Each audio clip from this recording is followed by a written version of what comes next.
This isn't a story about wealth, and it's not just about monks. It's a story about how a successful life can feel completely empty.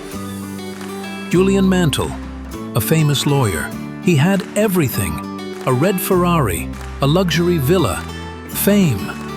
But along with that, stress, burnout, and no real joy. One day, he collapsed in the middle of the courtroom. A heart attack became the turning point of his life.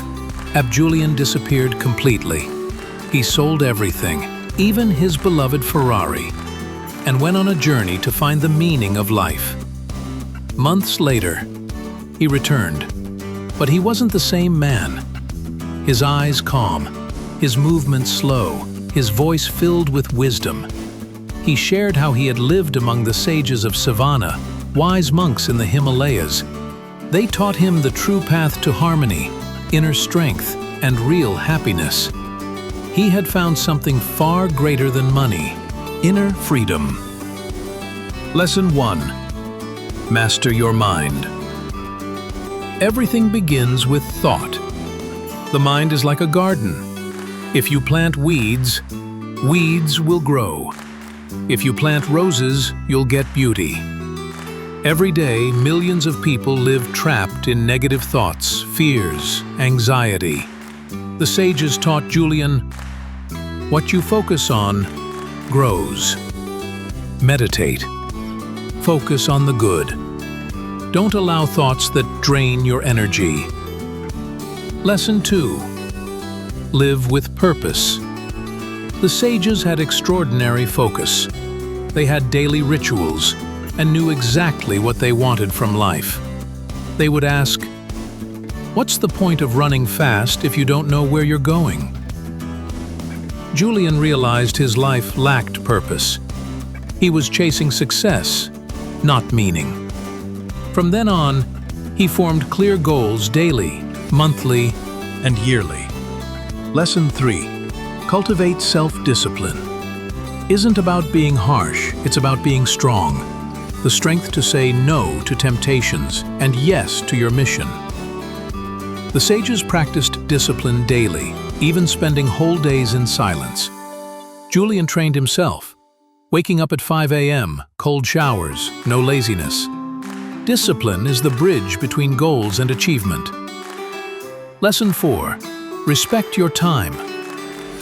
The biggest illusion is that we have enough time. Time is life. If you waste hours, you waste your life. The sages had daily schedules. Even 15 minutes of planning per day saved years of chaos. Julian's advice: always write down your top 5 daily tasks. Eliminate distractions. Learn to say no. Lesson 5. Serve others.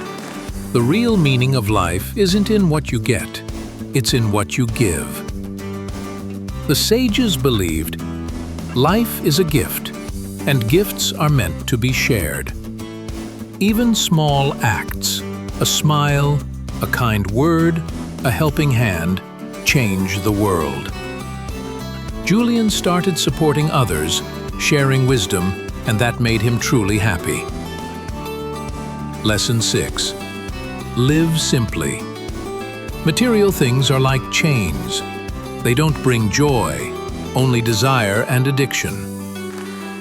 The sages lived with the bare minimum. Nature was their home, their food simple, their hearts peaceful. Happiness isn't having more, it's wanting less. Julian sold everything because he learned having more doesn't mean being free. Lesson 7. Live in the now. The past is just a shadow. The future hasn't come yet. The only real moment is now, and now is your life. The sages practiced total presence. When they ate, they felt every flavor. When they breathed, they felt every breath. We lose years inside our heads, but life is here, right in front of us. Final thoughts. The book The Monk Who Sold His Ferrari isn't just a story. It's a mirror. You see yourself in it. Your fears, your illusions, and maybe this is the wake-up call you've been waiting for. Because the point isn't to own a Ferrari, it's to not lose yourself while driving one. Lesson 7.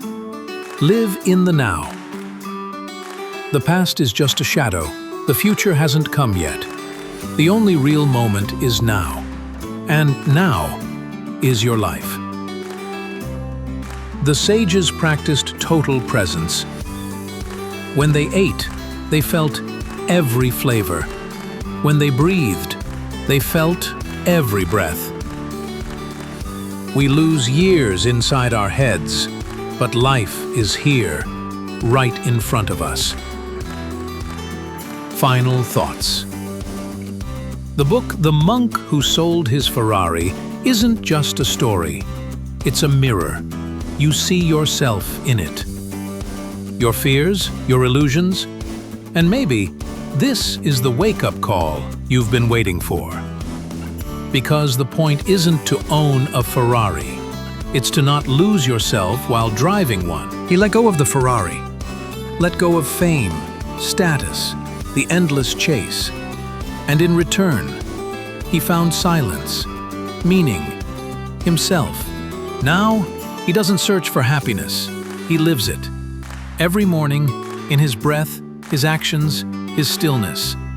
And if his journey once began with a single question, what question is living inside you right now? Maybe it's time to ask it.